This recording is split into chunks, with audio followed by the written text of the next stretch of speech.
Hi అండి. అందరికీ నమస్కారం. ఈ అంబటి రాంబాబుకి 18 రోజులు జైలు శిక్ష బహుశా సరిపోదేమో తనకి. బహుశా 18 సంవత్సరాలు కావాలనుకున్నాడేమో మరి. ఎందుకంటే ఇప్పుడు తను తప్పు చేశాడు.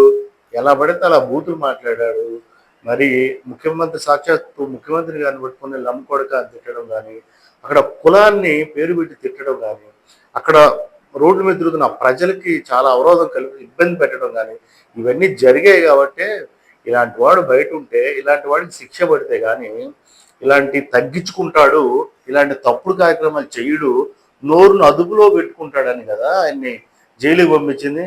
కానీ ఆయనకి అది సరిపోలా. బహుశా జైల్లో ఏమన్నా గోడ కొట్టుకుని ఆ చిన్న మొదట చితికిపోయిందో, టాయిలెట్కి వెళ్ళి కింద పడి మరి తల ఏమన్నా బొప్పి కట్టిందో తెలియదు. కానీ ఆయనకి ఇంకా ఏం తగ్గట్లా.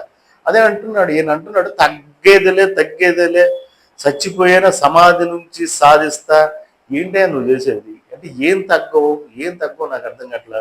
నువ్వు చేసిందే తప్పు, అందుకని కదా సరిదిద్దుకుంటావని కదా నీ లోపల పెట్టింది. మళ్ళీ బయటకు వచ్చి ఇంకా తగ్గేదిలే అంటే అంటే ఇంకా అలానే బూతులు తిడతావు, అలానే జనాన్ని ఇబ్బంది పెడతావు, పచ్చి బూతులతో కంటిన్యూ అవుతావు. మొన్న అయింది కదా కులవర్ధన మదనపల్లిలో ఏం జరిగింది? తగ్గేదిలే అని తప్పులు చేస్తే అలానే జరిగింది. పైన దేవుడు ఉంటాడు, అలానే శాసిస్తాడు. థ్యాంక్ యూ, ధన్యవాదాలు.